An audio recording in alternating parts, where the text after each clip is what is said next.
afternoon and welcome to the September 19th Council Work Session. And we have really just a quick discussion to have today. So looking forward to the summarized version of this major document. Manager? Thank you, Mayor, and I'll bring up Chris Henry and his team to work us through this. And in honor of Talk Like a Pirate Day, that's just what they'll do, right?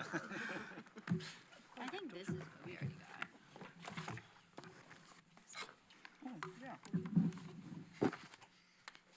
Thanks, John. Mayor and councilors, I'm Chris Henry, the city's transportation planning engineer, and with me today is Sasha Liftig-Vartanian, Lane Transit District's senior project manager.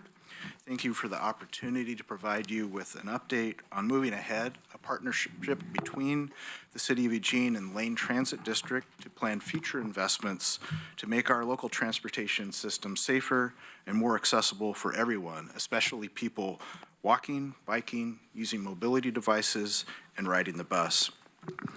In our presentations, we will cover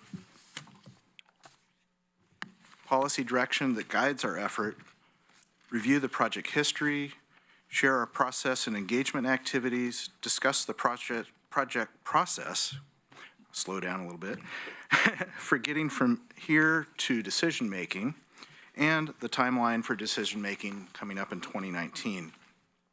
Why are we here? Because we've released the alternatives analysis report for public review. It's a key milestone in the Moving Ahead project where the community has an opportunity to provide feedback on the environmental analysis leading to informed decision-making.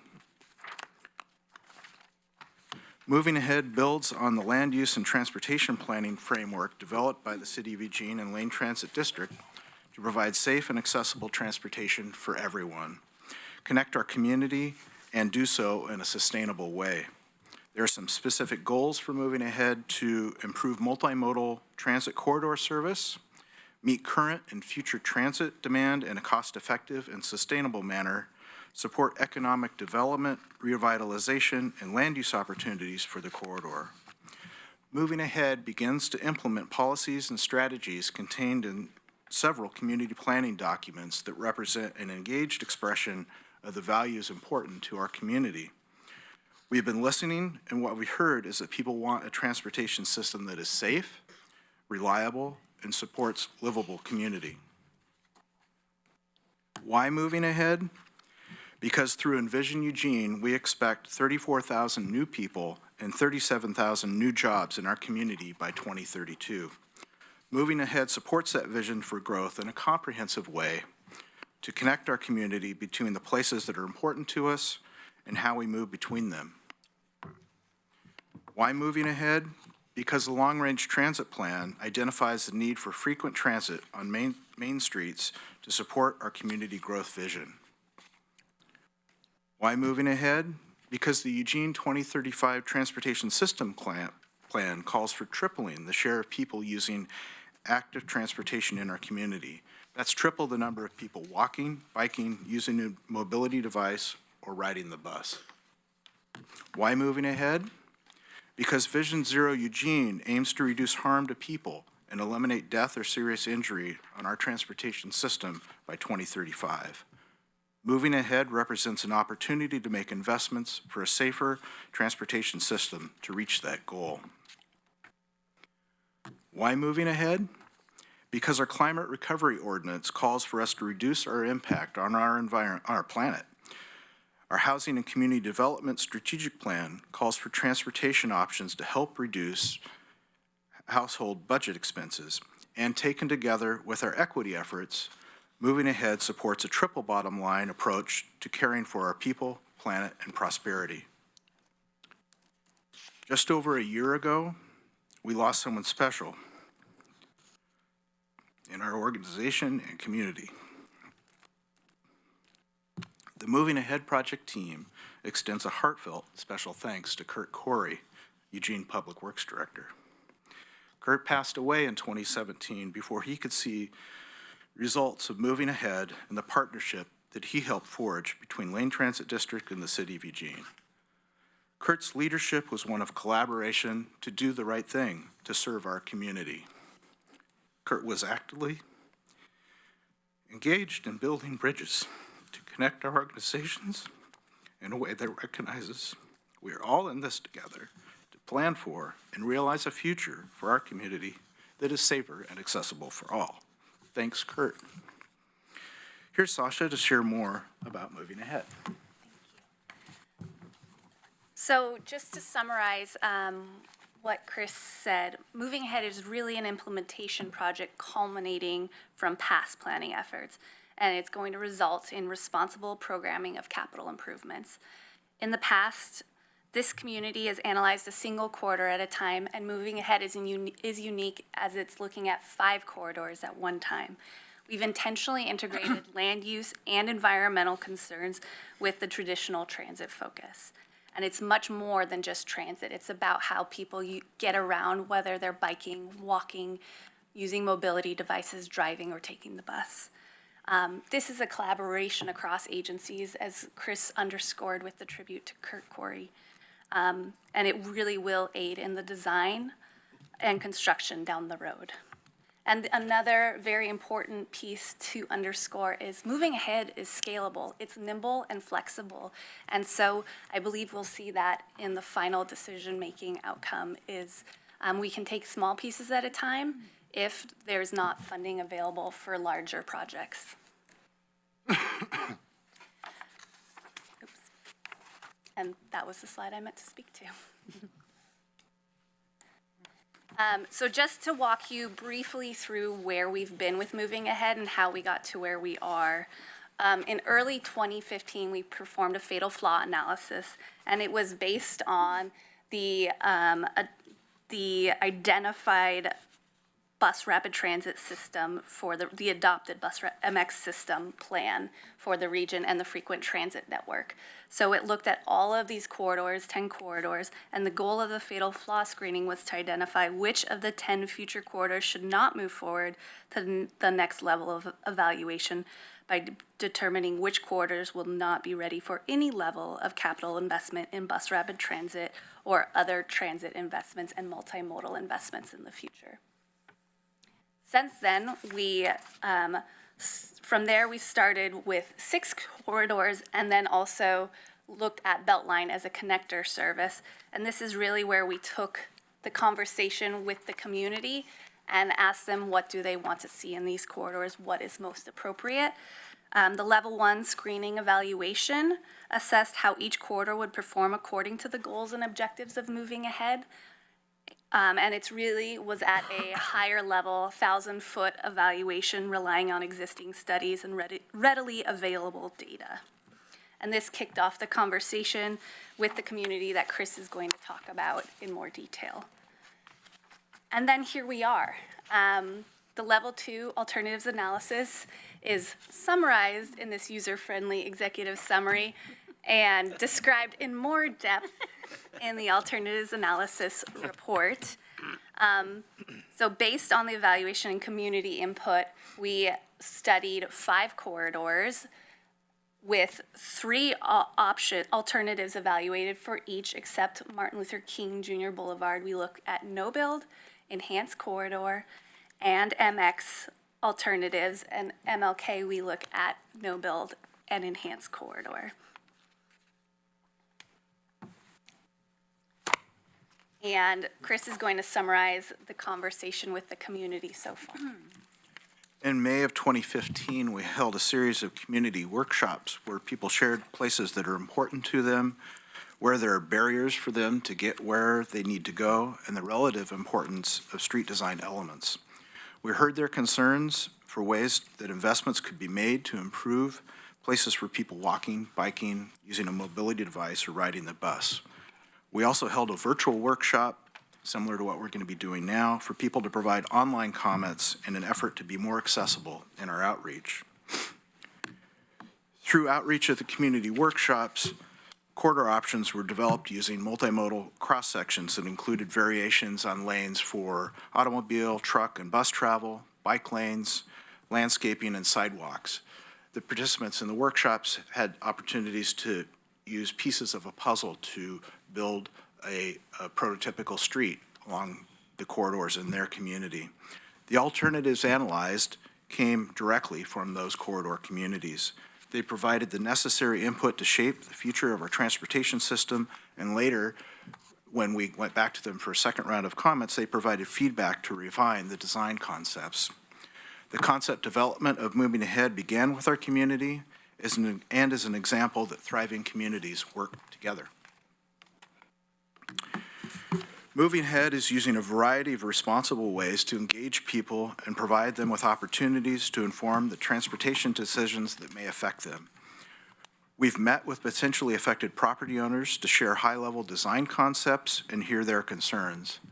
We continue our efforts to meet people in person through community events, project open houses that you heard more about, and listening sessions. We also offer an online open house that is live now at movingahead.org for those that don't have the time or ability to attend in person. It provides another level of access for people to be engaged. Early in the project, I received a phone call from a woman that I call Gertrude, a homage to a great aunt of mine. Gertrude lives on Lower River Road and self-describes herself as a large woman trying to live a more healthy lifestyle. In order to eat more fruits and vegetables on a budget, she takes the bus to Winco every week or so. For Gertrude, that trip for groceries can take 5 to 6 hours. Not only is the trip long, but Gertrude has difficulty crossing the street safely. I've told you the story before, and I'm repeating it here as an example of how important safe, accessible, and reliable transportation is for people in our community. Since Moving Ahead is a complicated process, we've created a video to help explain Moving Ahead in an accessible format. And with a little help, we'll see it.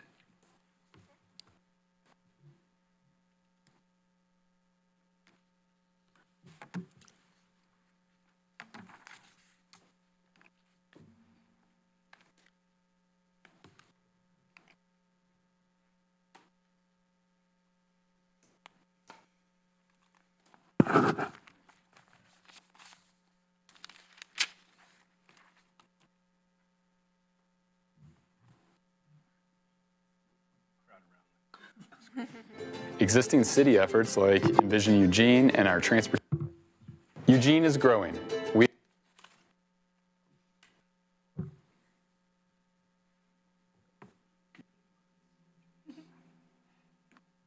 expect 34,000 new residents and 37,000.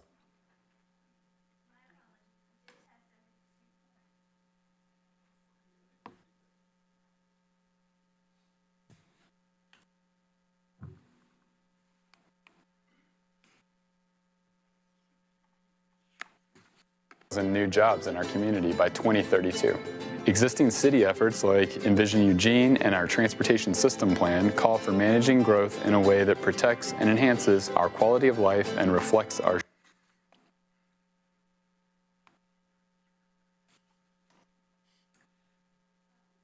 Do the audio. Yeah, we do the audio. Well, this video is available Eugene is growing. We expect on the movingahead.org website. We'll provide it at the workshops for people to view. There's a city council newsletter article that directs people to the movingahead.org website coming to you as well. Yeah, I Eugene think is the growing. exciting thing- We Oh, we don't need to play that, just the audio, I don't think. I think the exciting thing about the video is what a great job it does in explaining this intricate project to people and explaining elements like enhanced corridor that the community has not been familiar with in the past. We'll take your word for it. We encourage you to go check it out. And I'm kind of relieved because I'm on the video and I hate watching myself on video. Okay, so here to decision making. So we released the alternatives analysis report on September 10th, and the AA is based on an evaluation of 17 environmental topics and the evaluation criteria identified through the project's and goals and objectives. So this 30-day comment period which ends on October 10th at 5 p.m., is to gain an understanding about which corridor options are supported by the community and what criteria are the most important. It's essentially a values exercise to the community. These two pieces will inform what options should be considered for investment packages and what criteria, values, we be trying to get a bigger system-wide benefit for, based on different combinations of corridor options, and I'll explain packages a little bit later. So this will be what the conversation centers around for the second 30-day public comment period. What combination of packages of investments best serves the community? Now I'm going to briefly review the corridor options evaluated. I'll keep it very succinct, I promise, and refer you to the corresponding page in the executive summary where you can see the comparison of alternatives. Instead of boring you by walking through each row, I'll let you review it, and then you're welcome to ask questions, and we can go into more details after the presentation if you have questions on the comparison of alternatives. So, if you turn to page 11 of the executive summary, you will see the Highway 99 corridor comparison of alternatives, and it compares no build, enhanced corridor, and MX. And the criteria covered are capital costs, system-wide annual operating costs, in-vehicle transit travel time savings, so the trip savings made by potential infrastructure investments, the projected system-wide annual ridership increase, additional improvements and investments for bicycle and pedestrian facilities and access and safety, and then supporting development and redevelopment, number of medium and large trees potentially impacted, number and acres of potential acquisition, potential property displacement, parking impacts including on and off-street parking, and then also the existing populations, jobs and populations served. So what that really means is assuming a quarter-mile buffer around the corridor for existing service and enhanced corridor service, and a half-a-mile buffer for MX, because it's been shown in research that people are willing to walk a little further for more frequent and higher level of transit service. So for enhanced corridor, for Highway 99, the key difference from MX is the routing.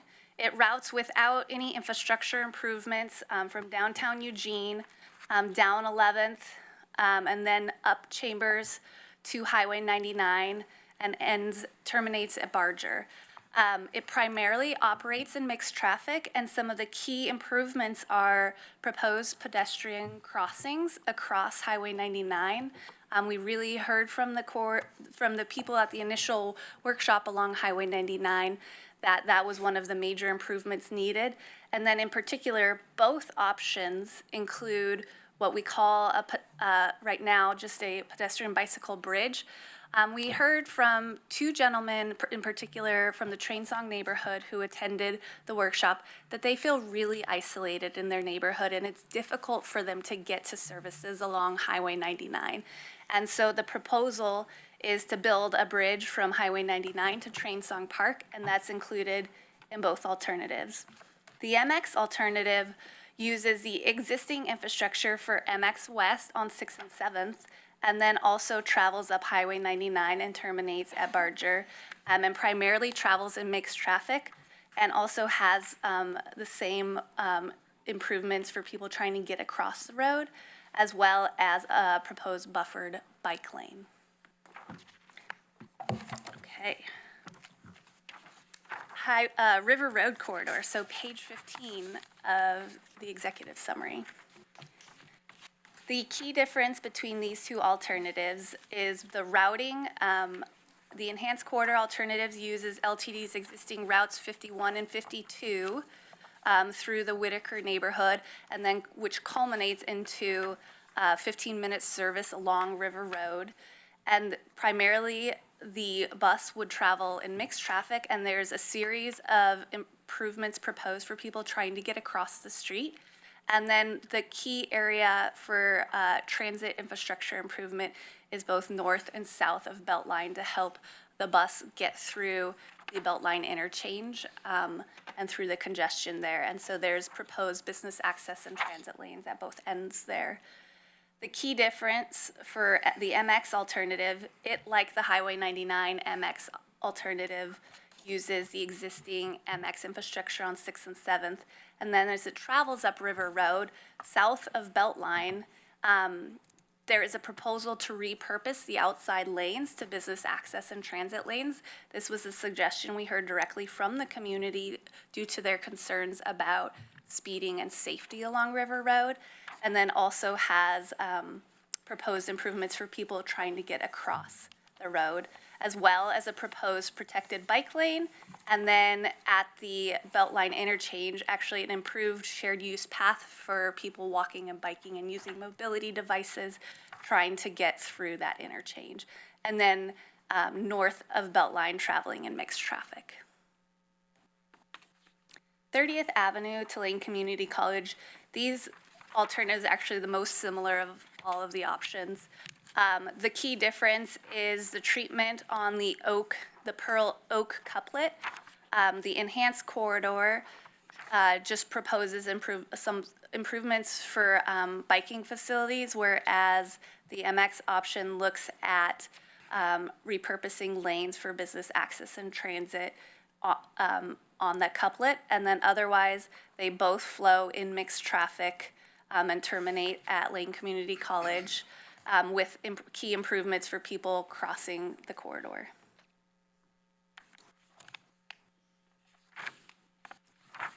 Coburg Road.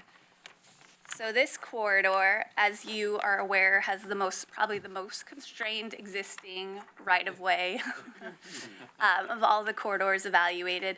And we clearly heard from the community that they would like us to do everything possible to stay within that right-of-way and not disrupt business access. And so both of these alternatives actually primarily travel in mixed traffic and then have key areas where transit is prioritized for the enhanced corridor. Queue jumps are really the tool used primarily at intersections. So the bus gets the green light slightly before the rest of the vehicles and travels through the intersection.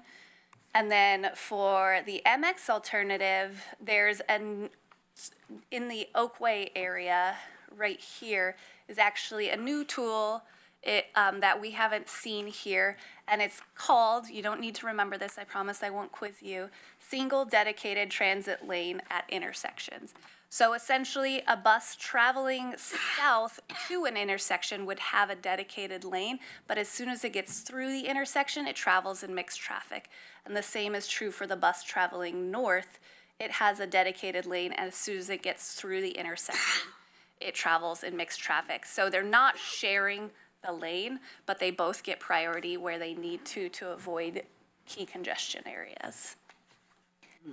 And then, of course, there are one of the areas we heard a lot of desire for improved crossings is up up north of Coburg, as the corridor connects into Gateway and terminates at Gateway Station.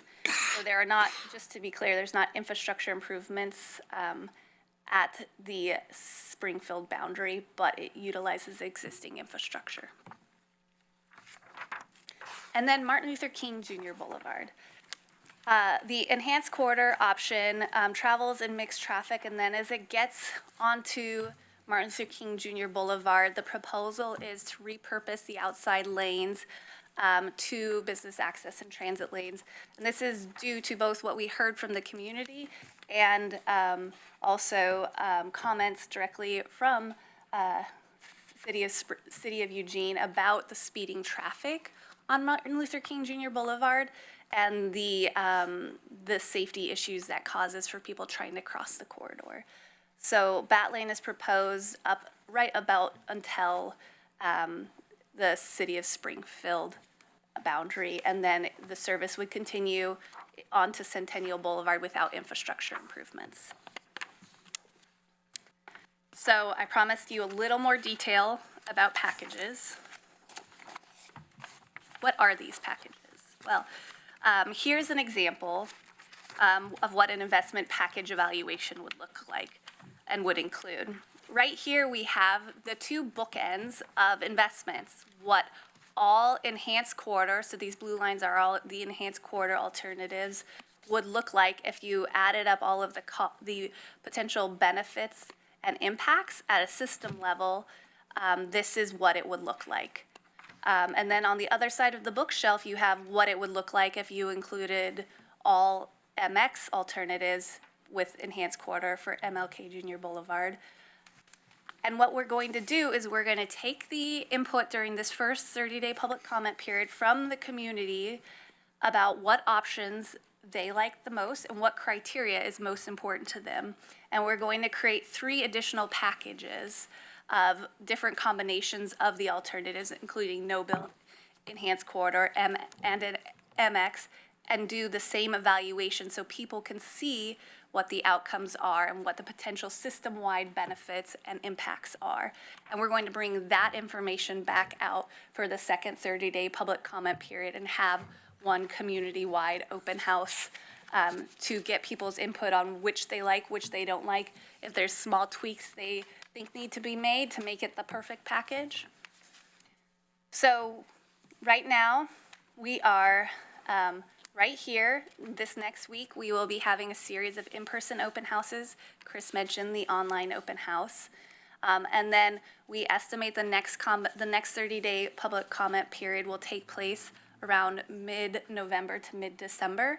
And that cues up really an extended decision-making process because we propose joint work sessions with the Eugene City Council and LTD Board to hear the findings from what the community has to say, public hearing, and then deliberation.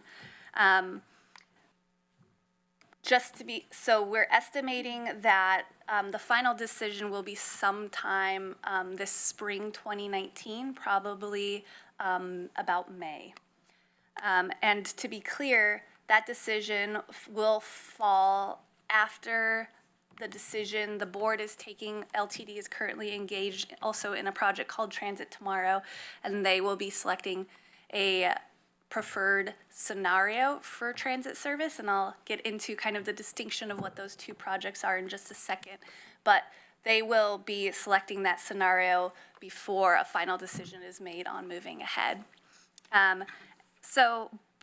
Both of those projects, Transit Tomorrow and Moving Ahead, deal with Lane Transit District's frequent transit network and the main streets in our community, dictated by our land uses.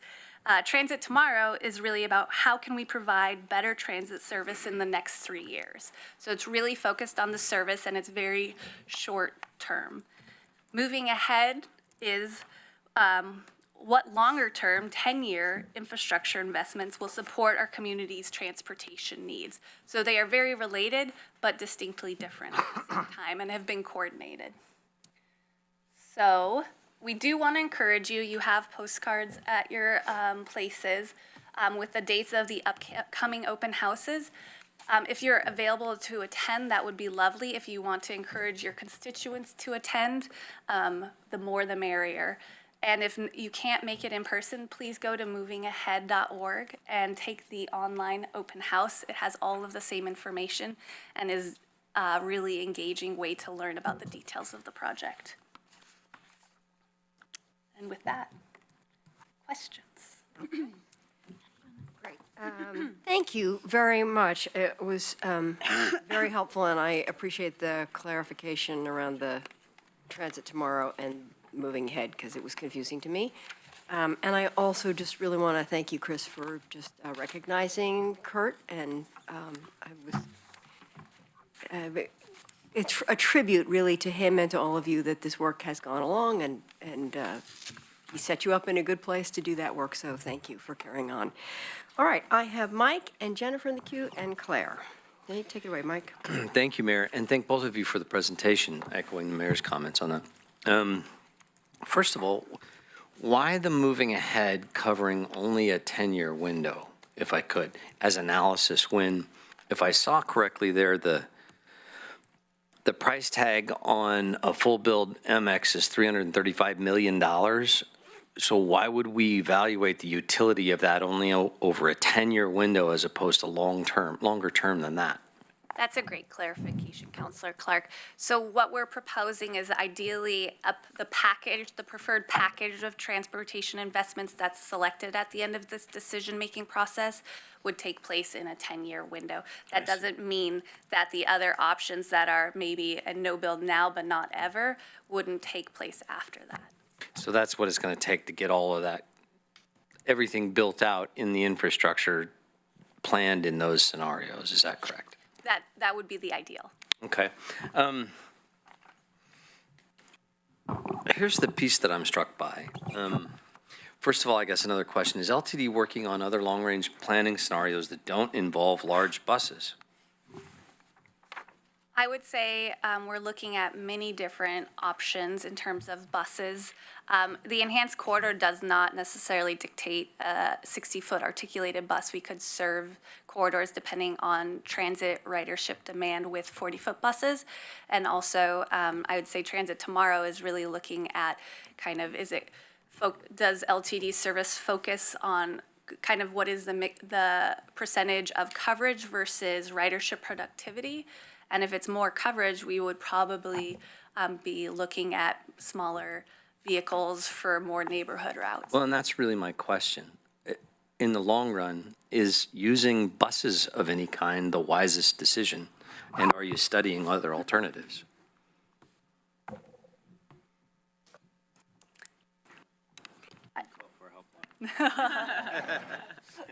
Hi, Tom.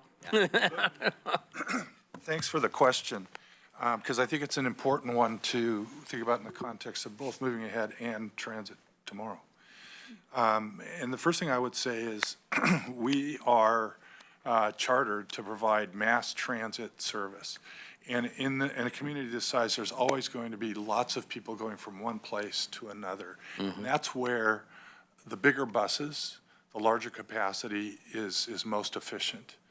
And so if you think about your frequent transit network or key corridors in Eugene, those are corridors that are always going to have lots of people moving across them. And it makes sense to use our larger buses to handle capacity in that regard. However, and it's something we're looking at in Transit Tomorrow, in a concept where you're trying to actually optimize the use of those big buses, you want to have them operating as much frequency as possible, connecting as much of the regional connections as possible. However, in the solution to try and serve and provide transit connection to everyone, that's where we need to look at smaller buses.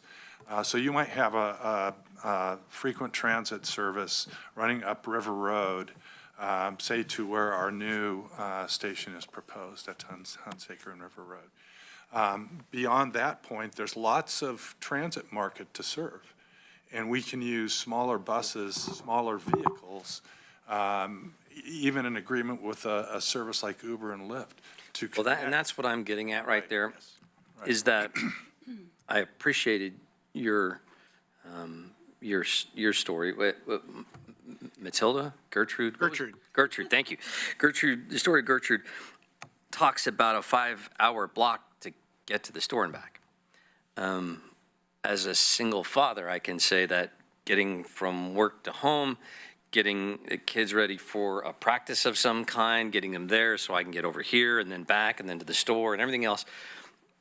The idea of taking the option that carries a lot of people through that corridor is not practical in that life scenario. And a one-off is, but I believe that a fleet of one-offs still serves the same purpose as does of LTD, of a transit agency. One of the things that I did with the TSP, as you know, was make a motion that almost everybody supported, I think, to have our system study the idea of new technologies around transportation, whether that's electric or, auto drive vehicles. I see a future where we're going to see disruption in this field. And the trouble with that is you never know when that is. But I bet any amount of money, that there's nobody at this table that wants to buy a blockbuster movies franchise today. And so the question, I think the important questions are always asked before the investments are made about an area where there may be potential disruption from technology. So my larger point, before we spend $335 million or decide to commit to it in the spring, shouldn't we have some analysis about what we think the likelihood of disruption for technology will be, and if so, when? Because that seems like an awful lot of money for me to spend before we know whether or not we're going to be Blockbuster Video in the transportation business. And I'd love to hear your thoughts on that. Lane Transit District is a partner with the City of Eugene in Peace Health Rides, Eugene's bike share program. That's a transit solution. It doesn't work for everyone, clearly, and it's aimed at shorter trips for now in the downtown and university areas. We are engaged with the University of Oregon through their Sustainable Cities Year program to investigate emerging technologies over the next year or so. It will be longer than this moving ahead discussion, but we're in contract negotiations, and we're going to be having a kickoff workshop on the 24th, I believe, to talk about the potential effects of emerging technologies, automated and electric vehicles. We'll be using resources at Lane Council of Governments as well to explore the electric side of that. And that, what we're talking about is, and you're alluding to, Councilor, is what are the potential effects of automated fleets on our community and how we conduct commerce around town, and what are the values? Part of the discussion would be, what are the good things that we want to preserve about our community, and how might we enhance them, and what are some of the potential negative effects, and how might our policy, your policy guidance, affect that future outcome? Well, my question is, at what point do we make a decision to spend a big chunk of money on a technology that alters? Feels like one of the things that, and I'll let you weigh in on this, is in the spring, if you commit to a path, you actually haven't committed to the dollars, in the sense that the dollars aren't available at that particular moment. And so what it feels like is that the plan needs to be resilient enough and adaptable enough. As technologies change, the plan also can change as we move forward. My concern would be is if we might be waiting forever, because technology is going to continue to change and evolve through the decades. And so it feels like you want to land someplace, but then also have the ability to be resilient and adaptive as we move forward. I'd love to respond to that, but I've run out of time, and I will see if I can have a second round, please. Yes. Yes. All right. Jennifer. Thank you. So when you say MX, is that the same as bus rapid transit to you? Yes. Yes. So if you were explaining to someone what the difference between enhanced corridor and bus rapid transit is, what would you say? So it's really a spectrum. Enhanced corridor falls in the middle of our traditional bus service that you see on the roads today and MX. And in fact, it can utilize the same tools as bus rapid transit in if the circumstance makes sense. But generally, it'd be a lower level of infrastructure investment at kind of, for transit, key congestion points, looking at potentially stop consolidation, so the bus isn't stopping quite as often, which will help transit travel time, as well as investments for people biking, walking, and using mobility devices along the corridor. From a funding perspective, they both can fall under bus rapid transit for the federal funding opportunities. So it's kind of like bus rapid transit or fancy bus rapid transit. Yes. Okay. Okay. So I think this is great. I actually got to see the video a few days ago, and it is worth watching. It's very informative, really breaks it down. I know the people at the meeting I were at appreciated it, as well as Sasha's presentation, which was great. And I hope you're able to do many more of those. So obviously, I'm most interested in Coburg Road. As we know, it's not the greatest place to try to take any mode of transportation down. Yep. And at this point, we're really creating a situation where it's not just about how fast can I get through this system, it's also we're going to get to a point where it's going to start having a negative economic fatality. I mean, if you can't get down to the business you want in less than 30 minutes, you're not going to go to Coburg. You're going to go somewhere else. You're going to go down West Eugene or, West 11th or something. So these businesses around us, not just the residents, are really counting on this, getting this right. And I know Coburg's hard, but so when you ask, what do I want to see at the end, I don't necessarily care what you call it, but what I want is much more increased frequency of service. I think studies have shown that it's 10 to 15 minutes. If the bus is coming less than that, then you have to look at a schedule constantly. You have to figure out how you're going to get connections. And as a bus rider myself, I know that when that starts getting complicated for me, I'm much more likely to get into my car. And if we're going to meet our CRO goals and our other goals, we need to get people out of their cars and into these buses.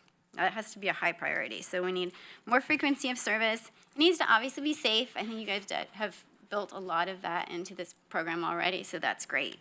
And we need to cut down transit time, and not just for the buses. One of the things I hear a lot in this moving ahead is how we're prioritizing lanes for buses, and we are, but the flip side of that is you're also getting the bus out of the way for everyone else. And I think you need to remind people of that. It's not just prioritizing buses, it's letting the folks that buses don't work for them to also have a faster time. And so being able to see that when you come back and ask us for our decision, how is everyone getting through this corridor? Are bikes getting through Coburg better? Are pedestrians, are cars, are buses? Like, how are we affecting all of these? And is it flowing more? I mean, I think Mike has said this many times, Coburg is only gonna get worse. You drive up in North Eugene and there's houses being built, apartments complexes everywhere. And the last thing I would love to see is, we have a lot of costs on what these projects are gonna cost us. How much does it save us to get someone out of a car? If I get someone to leave their car at home or just not even buy that vehicle and use mass public transit, what are we saving the city? I don't know if that's probably not an easy number to come up with, but I'd love to see that. Like we talked about with Lyft and Uber, these types of services, having a easy navigable transit system is what people expect in a large city. And so we need to provide that as well. To your last question, Councilor, typically from a personal perspective, an individual saves around $8,000 or so a year by not owning an automobile or having one fewer in their household. But that has to save us money too, because it's getting people Certainly. off of our roads. We have less demand on the system, yes. Claire. Thank you. Well, thank you very much for this presentation and the collaborative work that you've all been engaged in. And I definitely see in the Highway 99 and River Road alternatives, things I've heard from constituents around, particularly about pedestrian safety and access reflected in what's been developed for these alternatives. I was curious on the Coburg Road corridor. I didn't see any, I couldn't discern any specific bike improvements in that, even though they were spoken to on the what we heard part. Can you speak to that a little bit? Really, the improvement to point out is the crossings across this corridor. Because of the limited right-of-way, it was a trade-off between expanding the right-of-way to improve the bike facility and incurring additional impacts to properties along the roadway. So that would say that maybe some of these green arrows that are labeled as walking enhancements might also be co-located bicycle enhancements? Yeah, yes, it's ways to cross the street more safely. Yeah, so that's a little bit hidden in the way this is presented.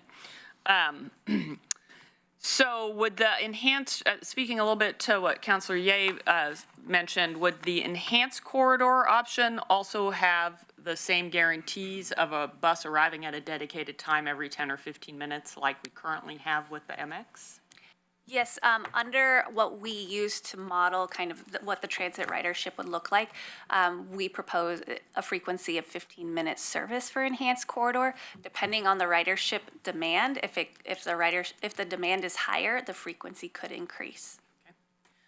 And then you pointed out in the River Road piece that the MX option would change a routing that currently goes along first. Is that projecting that there wouldn't be a bus that went along first any longer? No, sorry, we were just highlighting the routing for the enhanced corridor versus MX. It does not mean that there wouldn't be the service in that area. Within the neighborhood itself. Okay, thank you. And then this might have been, I'm hoping, was a typo on slide 23, if you could put that back up, which was the investment packages examples. Under transit performance, you have negative travel numbers. Yes, you're reducing the trip by this amount of minutes, and I apologize. Because they're expressed as positive numbers Right, in and the. they will be once we complete all of the packages. Okay, Yes. that's confusing. I was like, been what? That talking does about not that add, all these numbers do not add up to negative 29 minutes. Sorry about that. So, yeah, if you're going to put this out for the public, you might need to make a footnote, so that's clear. So then you spoke to the transit tomorrow, and it does seem a little bit concerning to have both of these processes going along at the same time with different points in time for decisions to be made. And so how is LTD going to reconcile these two outreach processes? Should you get contradictory inputs from the public, or if a service that is desired, that's shown to be desired by Transit Tomorrow process, wouldn't be able to occur if we picked a particular one of these alternatives? Yeah, that's a great question, and actually, Tom Schwetz is the project manager for Transit Tomorrow. And Tom, if you could just introduce yourself for folks watching the webcast. Tom Schwetz, Transit Planning Director at Lane Transit District. Thank you. So, yeah, this is a good question, and I agree, it's confusing.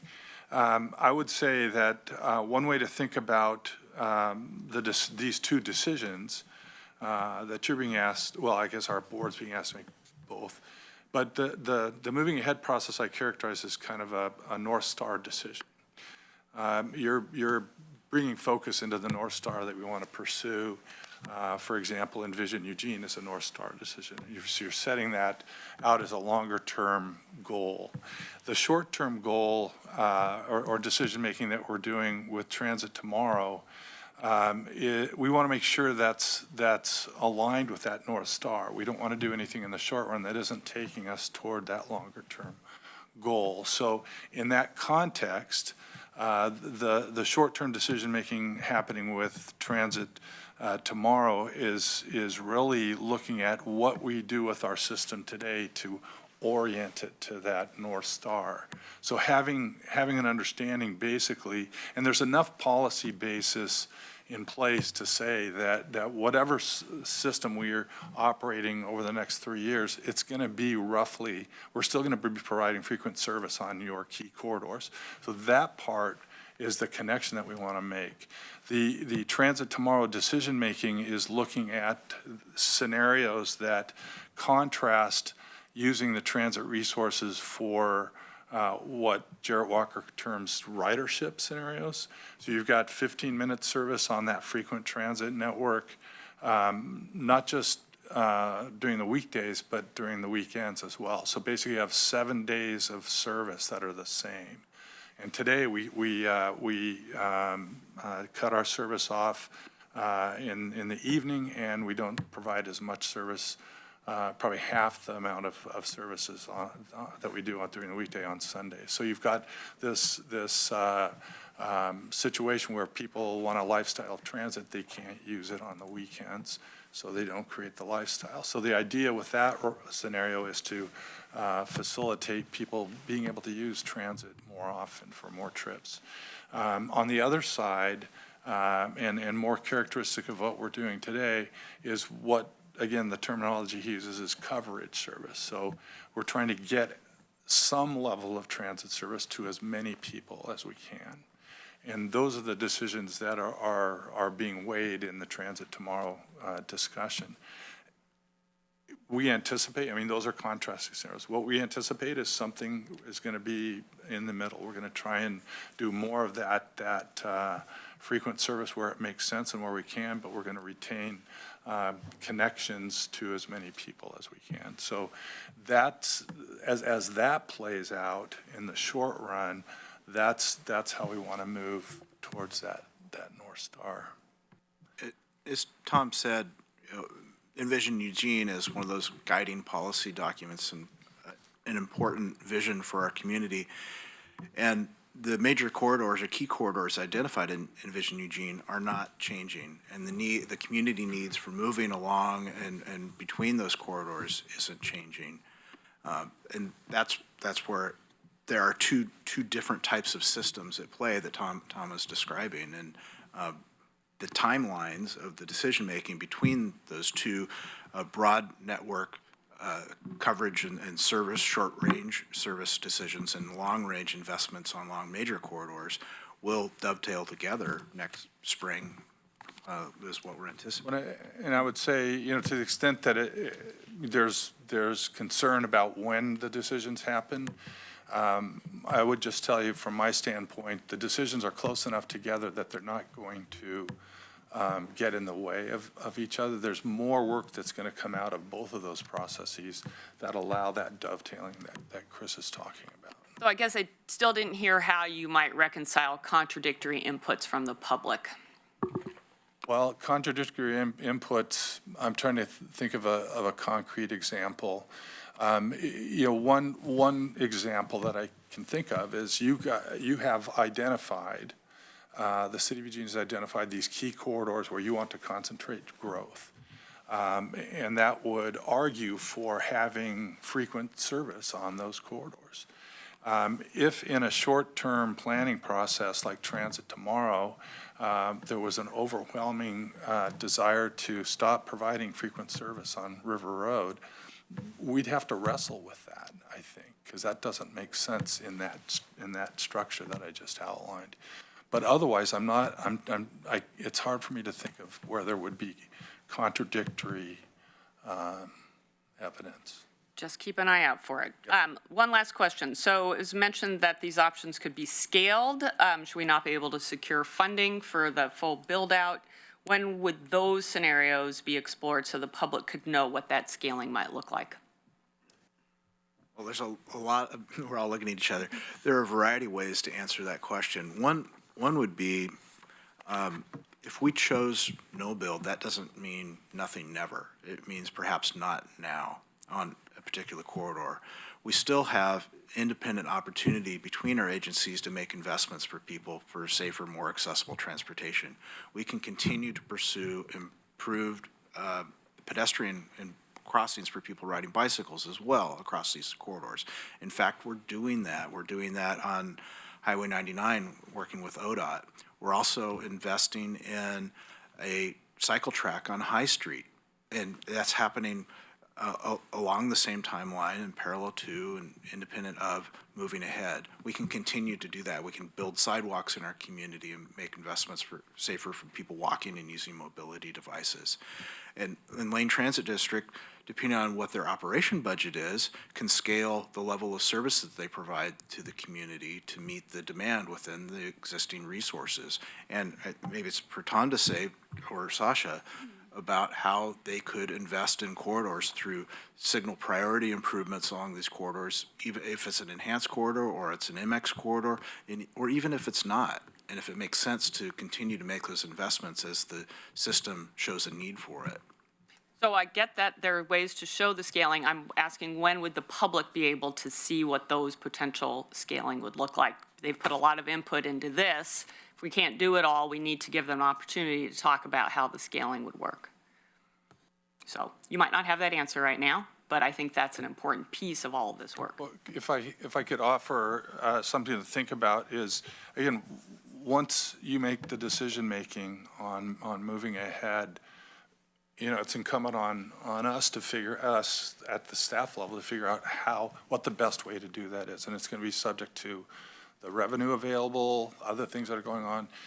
One of the outcomes that we're looking at for moving ahead is an opportunity that we haven't always taken to work collaboratively between the two agencies. And I can envision, particularly in an enhanced corridor, option, where you're looking at smaller capital investments that are making improvements sooner, to work with your staff to come up with these multimodal investments. So there might be 3 separate intersections across the network of key corridors where Rob's looking at bike and ped improvements.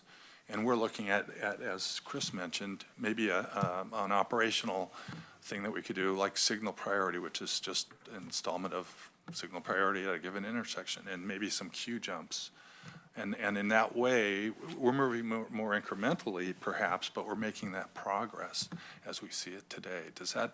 Yeah, so I get all that, and I'm still asking, the public has given you input on, I apologize, Mayor, for these enhanced corridor options. We may not be able to build them all. We need to reflect back to the public how we're going to scale them and give an opportunity for input on what they think the priorities are for that scaling. So that's what I'm talking about. Thank you. Okay, good. Alan? Yeah, great report, very clear, well done. Thank you. I was on the Oversight Committee, so I know the amount of work that this is. I've been on the Oversight Committee for years, it seems, so I know the amount of work that's gone into doing this, so my compliments to being able to get to and meeting the 1-inch test. So, and I also understand that the last MX runs that we've done took about 10 years, 8 to 10 years to do. So bundling these together so that we can look at them all at once jump starts a lot of that so we can get this done faster. I think your alternatives are very clear. I think that's all. It really sets up the next step, which is the public involvement. So I encourage people to go do these things on next week.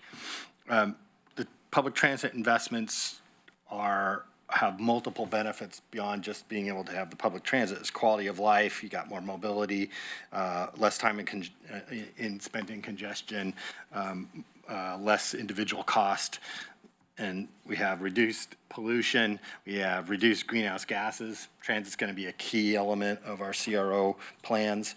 It is a big investment, $335 million is a lot, but all transportation infrastructure is extremely expensive. The intersection between I-5 and Beltline cost $270 million just for that one intersection. We're talking about the whole build out of the system for $335 million. So it's about weight and comparison. The other benefit that we see is economic development. Development on transit corridors is proven to accelerates development and enhancement of all those corridors, so that's going to be awesome. But all of those things need to be quantified.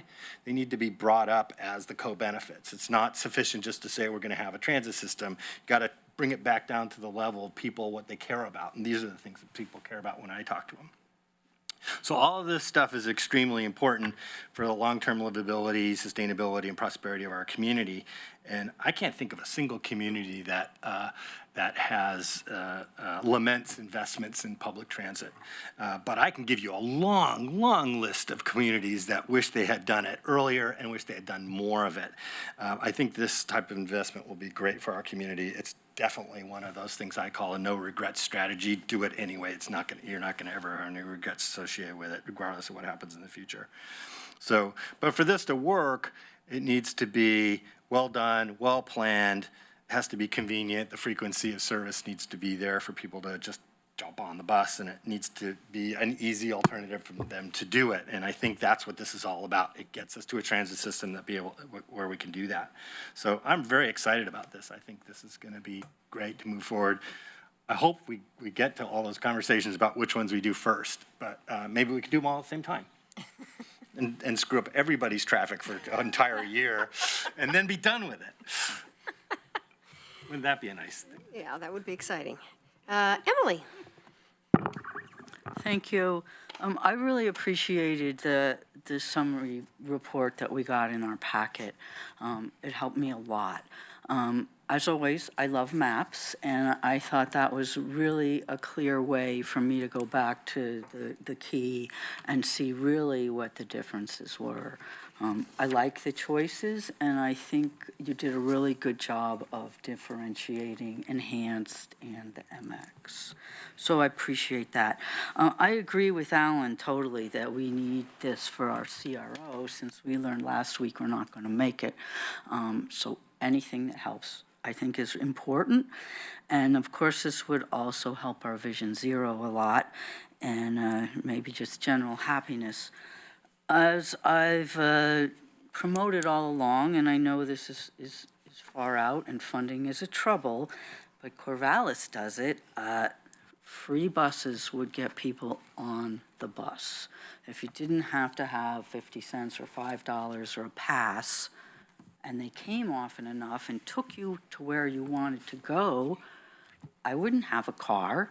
You know, you don't have to pay for the car, the insurance, the gas, when you get in an accident, cleaning the seats. All of that stuff would go away.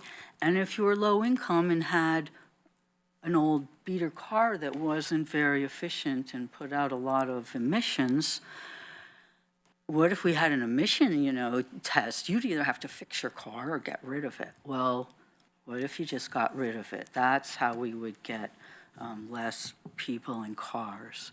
Now, I also agree with Mike that the automobiles will be coming, and they're really cool because they'll come when you want it, pretty much. They can drive close together, and I like that, and I agree that it would have the potential to decrease bus traffic. But if they cost money and buses didn't, then that would work out. But if we did make improvements for bus travel on the lanes, the dedicated lines and jump the queue, and then found out that electric and automated cars were more popular, we could use those lanes, like carpool lanes. We could use electric car lanes. And if you're still using a gas vehicle, you don't get to go over there. So that was just one thought on that. And I agree with Jennifer that we need really good service to everybody, both to get fast across town to your job, but also to be able to get to that bus.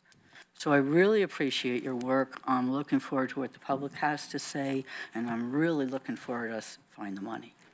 Thanks. Chris. Thank you. A great report. I particularly appreciate the engagement parts of it, because it's very hard to do anything like this without really having the commitment from the community in terms of where you want to go and knowing what it is they want. Recognizing that transportation is one of those areas where you have to live in 2018 and live in 2038 at the same time is very challenging. It's extremely challenging because you have to make decisions that are good for 2018, but also really are good for 2038. And we don't really know what 2038 is going to look like. I remember in the 90s, many of the certified smart people said that we would have cheap, accessible nuclear fusion by the year 2000. I read it many places. Should we have invested in creating an energy grid in anticipation of cheap fusion power in the year 2000? Because you can predict what the future is going to be, but what are you going to actually bet on? And I think that's really the question we're having right now. And what I would really hope you're doing is saying there's many different predictions about what the future is, and you can organize them into scenarios. And you could have the Chris scenario, and you could have the Mike and the Alan and the Betty scenarios for 2038. And maybe mine's right and Betty's is wrong, or Betty's is right and mine is wrong. What you need to look for is what are those common elements to all four of those scenarios that we can, as John said, be resilient and flexible on. So that whichever one of those scenarios looks like it's the one that's going to occur in 2038, which is the one that has the most common elements that we can be flexible and resilient and be able to meet. Because I don't know what 2038 is going to look like. I hear the predictions, but what am I going to bet on? And that's really what we're talking about here. Which future are we going to bet on? And I don't know what it's going to be. I know that we have aspects to it, and the different scenarios can look for those common elements. And then the next point I wanted to make was, as we're doing that, and we're balancing these needs, Tom was trying to think of what's a conflict. One that occurs to me would be people want fast, convenient service, but they don't want to change their existing corridors. How do you deliver fast, convenient service without changing any infrastructure? You know, I want everything to look exactly the way it is now. I just want you to do it faster and better. And that can be real conflict. So we're talking about what amount of pain do we need to inflict? And nobody here at this table wants to inflict more pain than we really have to. So I want the different scenarios and the different planning to say, if we're going to try to create faster, more convenient, more effective service that anticipates a flexible future, what pain do I know I'm going to have to inflict? Because I don't see a way out of this without some kind of pain. But I don't want to inflict more than I have to, and I don't want to avoid pain and come out with something I don't really want. I didn't give my kid that whooping cough vaccination because he doesn't like needles. No, the kid takes the needle because I would think whooping cough would be worse. What's the pain that we really need to say, you know, we're going to have some pain, but it'll be the least amount we can inflict? To the counselor job description. Yeah. All right. It's exactly, yeah. And we hope that we've boiled down kind of the benefits and impacts, what that pain could look like in a way that allows you to make an informed decision. I have two more in the queue. I just wanted to ask a question because I've heard about this, and I know you've talked about it before, but I didn't see it explicitly here, about the connection of the spokes, that we have this spoke system, and part of the complaint about the system is hopping from one spoke to the next. And could you talk about that a little bit, where that fits in the planning process? That's kind of the culmination of Transit Tomorrow and Moving Ahead. Moving Ahead is kind of the backbone, investing in the backbone of the system. And then are there connections to those backbones so that people can get around without having to go straight downtown all of the time to make their transfers? Okay, thank you. Thank you. All right, I have Mike and Jennifer in the queue. Thank you, Mayor. And Betty, sorry. To finish responding, John, it's not necessarily that, you know, the world's going to keep, and technology are going to keep changing, and we don't just stand still as a result. I'm not suggesting that at all. I'm suggesting that if we're going to make an incredibly large investment, at what point should we, if one accepts the premise that at some point the rest of the world is going to be moving ahead beyond our planned infrastructure methods, at what point do we decide maybe we want to alter that, which is a similar form of what Chris Chris was saying the same thing I think, only separately, which is I don't have any certain knowledge of what's going to happen when at any particular time, but I know that today disruption happens faster than it did when we were talking about fusion. I know that 5 years ago, 5 short years, this is a 10-year window, so halfway through it is 5 years. 5 years ago, President Obama was just starting his second term, and the world was different. Completely different in many ways about what we planned and what we were doing and what we thought. And I'm suggesting that 5 years from now, there could be a great deal of difference. 2. Sorry? Yeah, funny, good stuff. Anyway, so what I'm looking for is the appropriate time for us to have this kind of discussion, because I don't believe you can, well, let's ask this question. How many people in Eugene use the bus on a regular basis during the course of a year? There's 160,000 people in Eugene. How many use the bus with any degree of regularity in a year? Well, I believe our average ridership is 11 million. Well, but there's not 11 million people. I'm talking about unique people. What percentage of the people who live here ride the bus regularly? I don't have that number off the top of my head. I see it when we talk about the CRO stuff in single digit, kind of 18%, 12, you know. You're right, when we combine people walking, biking, and riding the bus, it's around, I think, 14%. Right. And Rob, maybe you'll remind me, what's the percentage need to be for us to get to 40% of our CRO goals by 35? Triple that. I don't think we're going to triple that necessarily in this manner with buses. I think electric cars that work individually and serve people's individual destinations and means might do it. And that's why it's so important to me. For $335 million, you can buy over 33,000 electric vehicles from our friend who makes them in West Eugene, from Arcimoto.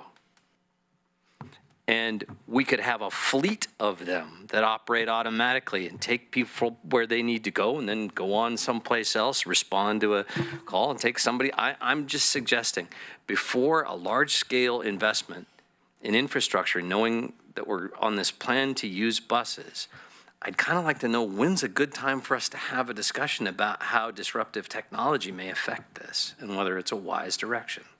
That's all I'm asking. Okay. I have Jennifer for a second round, and then Betty, did you want to speak? Yes. Okay, so Jennifer, then Betty. Yeah, so I think Mike has some good points, but I assume that this is not just about what our future options are. There's lots of options that we could do. It's about what we want to encourage in the future. I mean, I love electric cars, but I would love to have everyone on an electric bus instead of everyone having their own electric car. That's a better future outcome for me using a technology that's coming. So it's not just about what people could do. I think it's good that we're looking at what do we really want to encourage. My original question was, though, is Transit Tomorrow or Moving Ahead, or any of these looking at new funding sources or how fares affect ridership?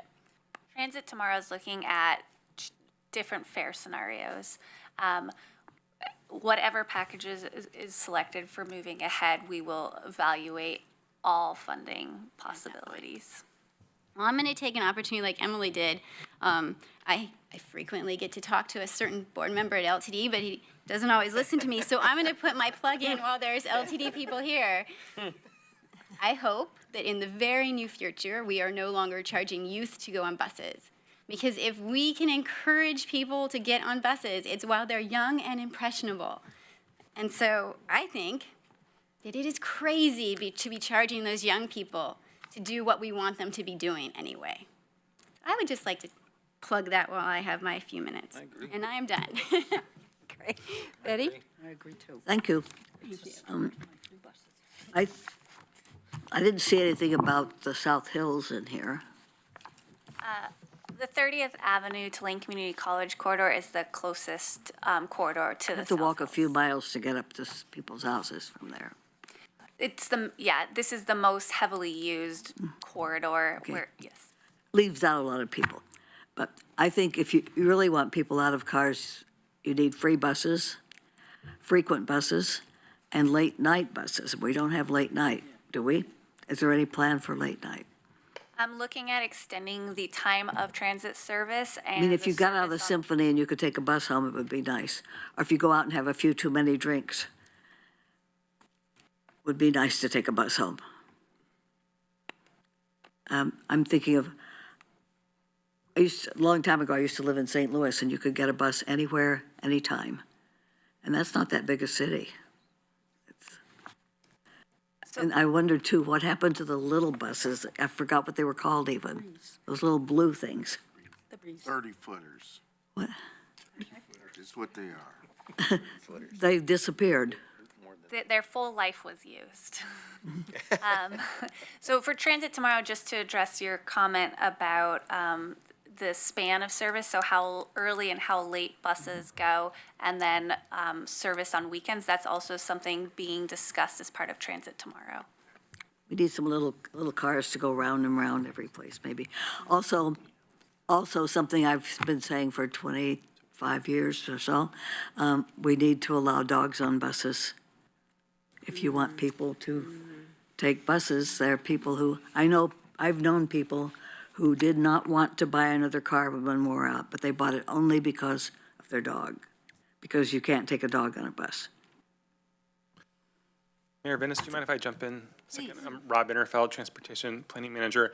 I wanted to let you all know that we will be coming back probably on October 15th for LTD staff to provide a briefing for you on Transit Tomorrow and to get your input. So I just want to let you know that before you have more questions, and so there'll be a lot more opportunity to learn about the Transit Tomorrow process in more detail and as well as like where it's headed. Great, thank you.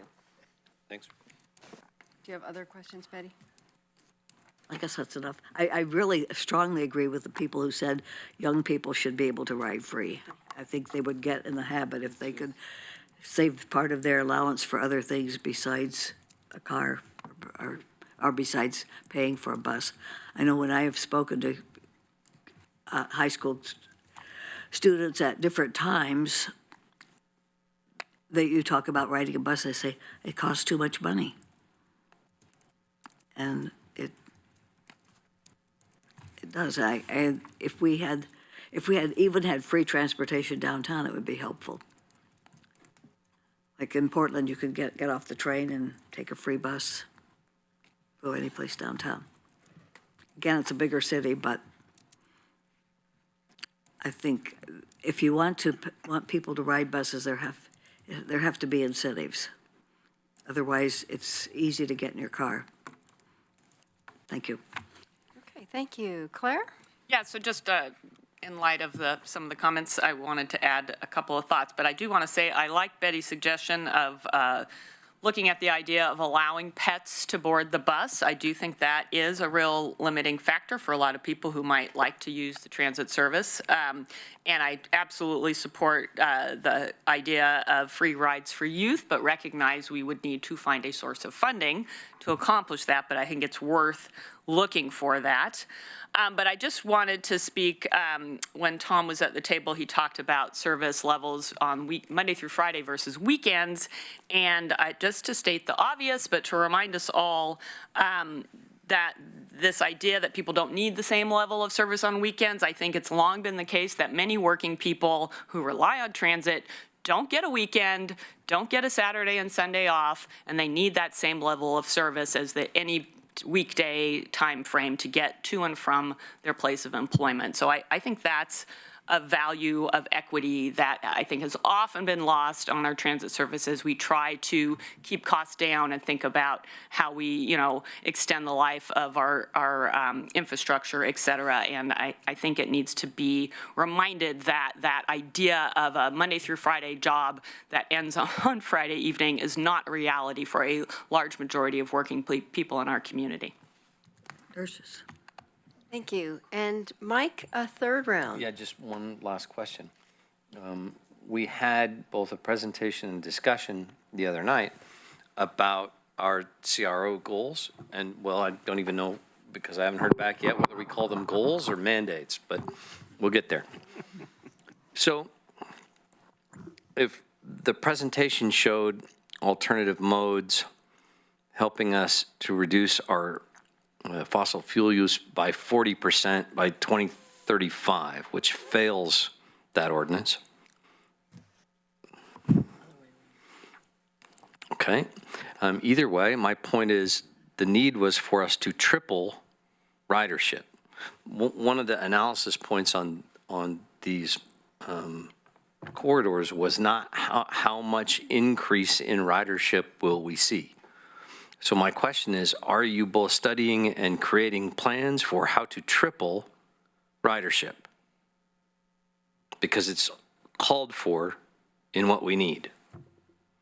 Infrastructure is only one tool and frequency is only one tool. Right. So I would say there are multiple tools, not just transit, but looking at parking incentives and disincentives and many other things that come into play to reaching TDM. No, I absolutely agree with you. I absolutely agree. It's a multifaceted problem to try to fix. But my question was, is LTD studying how to triple ridership or how to massively increase it? Right there, ridership increase. Forgive me, I apologize. It is analyzed. Whether not it's triple or not. it's analyzed, so yes. Yeah, we're modeling or predicting what we anticipate the change in ridership to be, but LTD's charge is different than our climate recovery order. Sure. But we're partners, as we talked about. Yes, and the technology investments that you're talking about are complementary too, as well as investments for people walking and biking and using mobility devices. There's no one clear answer, and not every. Something about buckshot here, I think, right? Yeah, well, yes, but not everything triples necessarily. Right. And what Sasha mentioned, perhaps disincentives, increases in fuel taxes, other kinds of demand management could affect an outcome different than what we have today. And you're, I think, maybe the perfect guy to answer this question. At peak travel time, which is what, 5 p.m., 5:15 p.m.? Anywhere from 4:30 to 6:30, yeah. At peak travel time, how many Eugene residents are on the road in some type of travel? There's 160,000 people who live here. Are there 120,000? Are there 100,000? How many are traveling during peak hour? I don't know the answer to that Can specific. you guess based on road road traffic counts? 50% of the people. Because we're saying we need to radically alter how they're doing that in order to meet our CRO goals. I think it would be important for us to have a good idea how many are traveling at that time. You understand what I'm getting at? We do, and we could get that answer, but I don't have it now. Okay, thank you. Thank you. I think, has everyone had, oh, Alan, go for it. One announcement, I'll be on the phone for next week's meetings. Oh, okay, fine. Thank you very much. I think it's clear that we're all sort of grappling with the backbone of the Moving Ahead project and the more shorter-term interaction of the Transit Tomorrow. So the continued clarification for us will be helpful as we also are talking to constituents and making sure that we get what we're accomplishing with each. And I think it's a really excellent body of information you've created for us, and really look forward to seeing how this goes forward. So thank you very, very much. You're welcome. And Keeping this. with that, we are adjourned. Thank you, Jason.